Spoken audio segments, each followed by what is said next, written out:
एक ईमानदार व्यापारी। एक राजा का ईमानदार होना बहुत जरूरी है। एक राजा को हमेशा दूसरों के साथ न्याय करना चाहिए।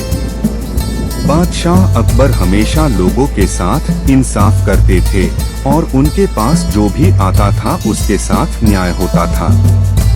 यह कहानी भी इंसाफ के ऊपर ही है। तो चलिए जानते हैं। एक दिन दो व्यापारी बादशाह अकबर के पास उनके दरबार में पहुँचे। उनमें से एक ने कहा, बादशाह अकबर की जय हो। जहां पनाह, मेरा नाम गोपाल दास है और मैं एक मक्खन व्यापारी हूँ। मैं बाजार में मक्खन बनाता हूँ और उसे बेचता हूँ। लगभग 1 महीने पहले मेरे पास चंदूराम आया था। उसने मुझसे 100 सोने की अशर्फियाँ मांगी थी, लेकिन जब मैं उससे यह वापस उसे लेने गया तो उसने कहा कि उसने कोई पैसे नहीं लिए हैं। यह कहकर वह मुझे सीधा मना कर दिया। मैं चाहता हूं कि आप मेरे साथ इंसाफ करें और चंदूराम से मेरे सोने वापस दिलवाएं। तभी वहां खड़ा चंदूराम बोला, जी नहीं हुजूर, ऐसा कुछ भी नहीं है। गोपाल दास मुझसे जलता है। वह मेरे व्यापार को खराब करना चाहता है। वह मेरे व्यापार की तरक्की देखकर जलता है। इस वजह से वह मेरा नाम खराब करके मेरे व्यापार को कमजोर करना चाहता है। बादशाह अकबर यह नहीं समझ पा रहे थे कि उन दोनों में से कौन सही और कौन गलत है। ऐसे में उन्होंने यह काम बीरबल को दिया। उन्होंने बीरबल से कहा कि वह इस बात का पता लगाएं कि इन दोनों में से सच कौन बोल रहा है और झूठ कौन बोल रहा है।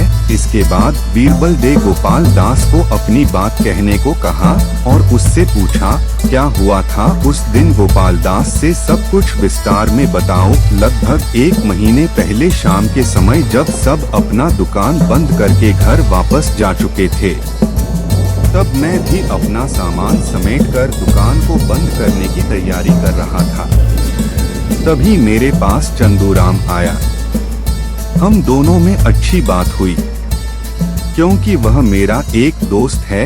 इसी के चलते हमने एक दूसरे से बातचीत की।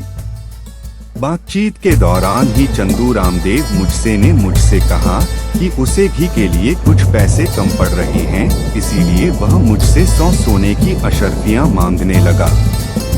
मैंने उसे मदद के लिए वह सोने की अशर्फियाँ उसे तुरंत ही अपनी अलमारी से निकाल कर दी और इसके बाद वह वहाँ से चला गया। लेकिन कल जब मैं उससे वह सोने की अशर्फियाँ वापस मांगा तो वह मुझसे कहने लगा कि उसने कोई भी अशर्फियाँ नहीं ली है और उसने मुझे अपने दुकान से भगा दिया। गोपाल दास ने बीरबल को बताया। अच्छा, तो यह बात है, बीरबल ने कहा। इसके बाद बीरबल ने चंदूराम को कहने का मौका दिया और उसे सारी बात बताने को कहा। चंदूराम ने बताया, हुजूर, गोपाल दास मेरे दुकान पर आता रहता है। क्योंकि हम दोनों एक अच्छे दोस्त हैं, इसीलिए वह दुकान में आता रहता है। एक दिन उसने देखा कि मेरे दुकान में लोगों की गिनती बढ़ती ही जा रही है। उसने देखा कि मेरे व्यापार में वृद्धि हो रही है और यह देखकर उसे जलन होने लगी।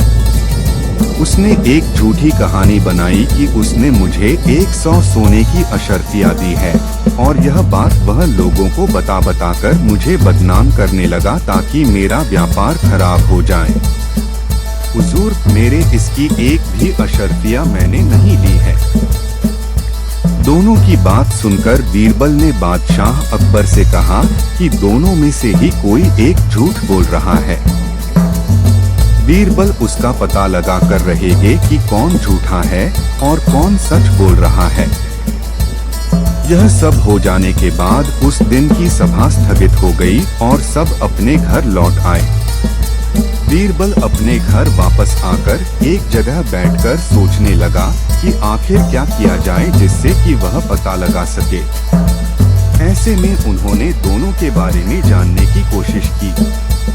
इसके लिए उन्होंने घर के एक नौकर रामू को बुलाया और उसे बाजार जाने को कहा।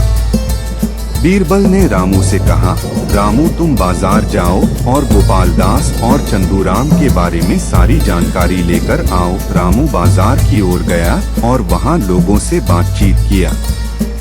दोनों के बारे में जानकारी जुटाने के बाद वह घर वापस आया और बीरबल को सारी बात बताई।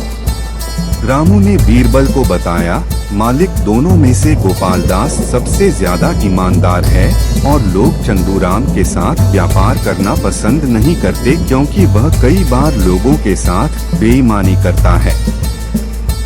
यह सब सोचने के बाद बीरबल ने एक तरकीब सोची और उन्होंने 2 मटका लाया। उन मटकों में उन्होंने घी डाला। घी डालने के बाद उन्होंने एक मटके में एक सोने का सिक्का डाला और दूसरे के मटके में भी उन्होंने एक सोने का सिक्का डाला।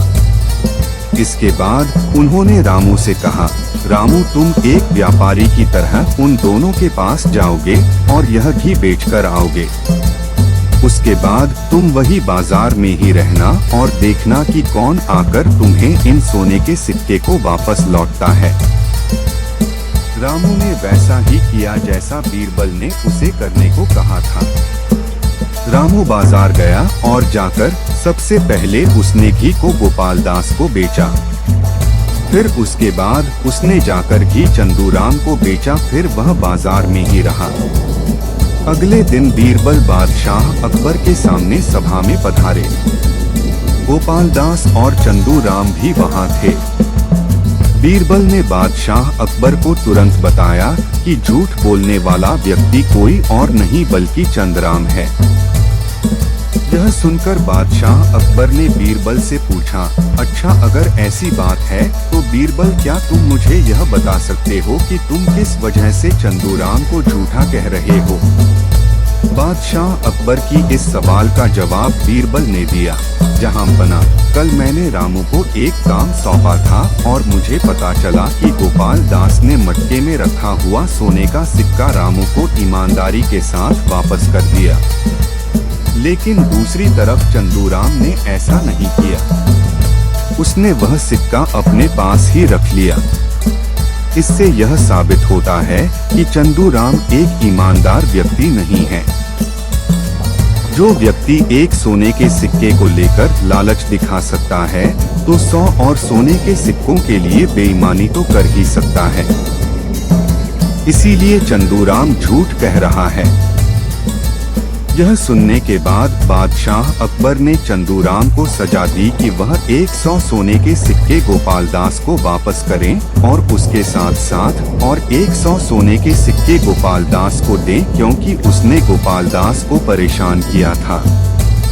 यह सब हो जाने के बाद बादशाह अकबर ने फिर से बीरबल की तारीफ की और इस तरह से गोपाल दास को न्याय मिला। ऐसी और कहानी के लिए हमारे चैनल कहानी की दुनिया को सब्सक्राइब करें।